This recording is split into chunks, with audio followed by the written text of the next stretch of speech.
हमारा ये कहना है कि जिसका गेहूं की खरीद नहीं हुई वो कलेक्ट्रेट में अपना गेहूं लेकर जाए, वहाँ पे ही उसकी खरीद होगी। उत्तर प्रदेश सरकार के पास में गेहूं खरीद के तो पैसे है नहीं, उसका तो लक्ष्य निर्धारित कर दिया कि भाई इस तारीख तक खरीद करेंगे। आगे किसान कहाँ जाएगा? जिसकी रसीद भी कट रही, जिसका टोकन कट रहा, उसकी भी खरीद नहीं हो रही। और हाल ये है कि कैंडिडेट, जिला पंचायत का कैंडिडेट खरीद हो रही है, उनको डरा धमका जा रहा। अरे गेहूं की खरीद करो पहले, और काम तो जब कर लियो। किसान 8-8 दिन से लाइन में लगे हुआ है। क्या हाल है जो यहाँ पे उसमें लगे हुए हैं? आज शामली का हाल देख लो, यही मुरादाबाद का हाल देख लो। अगर किसान सड़क के ऊपर गया मुरादाबाद में, जब उनकी खरीद हुई, उनके ऊपर मुकदमे 307 तक के 302 की धाराएं लगा रखी, 307 तक की धाराएं।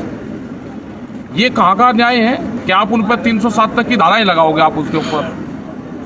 तो ये तो नहीं चलेगा।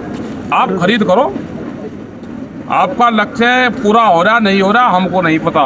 प्रधानमंत्री ने कह रहा क्या कि कहीं बेच लो, कहीं पे भी बेच लो, और एमएसपी है, थी और रहेगी। एमएसपी पे कम पे हम अपना गेहूं फसलें नहीं देंगे।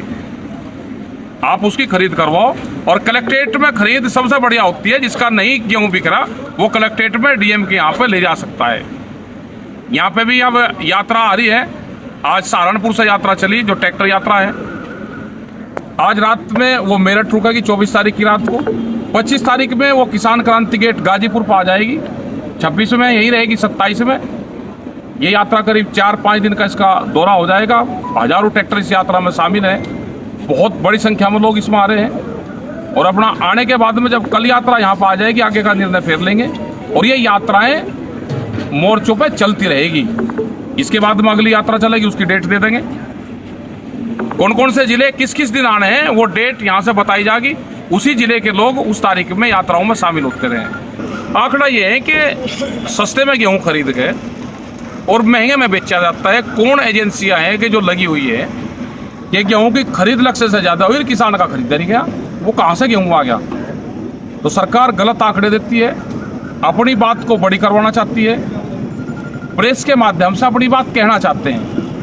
क्योंकि सारी एजेंसियां प्रेशर में हैं, वो प्रेस हो, दूसरी एजेंसियां हो, पुलिस फोर्स हो, उनके कहने से ही गलत तरीके से काबू में इन्वॉल्व होगी।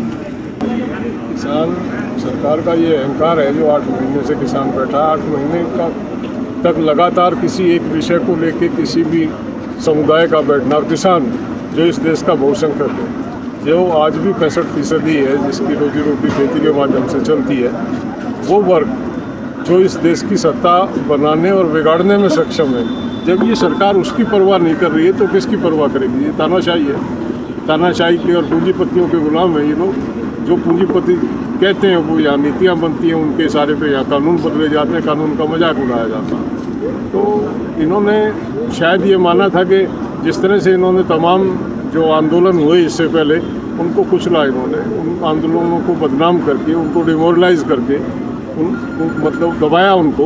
इन लोगों की सोच ये थी कि किसान आंदोलन को भी इसी तरह से दबाया जा सकता। उस गफलत में इन्होंने किसानों को छेड़ दिया। और ये 7 महीने की लड़ाई है, और 7 महीने चले, 17 महीने चले, 70 महीने चले। ये लड़ाई जीत के बाद ख़त्म होगी। ये सरकार को आज नहीं समझ में आ रहा, कल समझ लेंगे, 2 दिन बाद, 2 साल बाद, जब भी समझेंगे ये लड़ाई होगी जीत के बाद ख़त्म। ये सरकार की गफलत और गलतफहमी है। अहंकार है इस मतलब प्रधानमंत्री में, और अहंकार को ये किसान तोड़ के लौटेगा। अहंकारी को किसान छोड़ता नहीं है, ये निश्चित।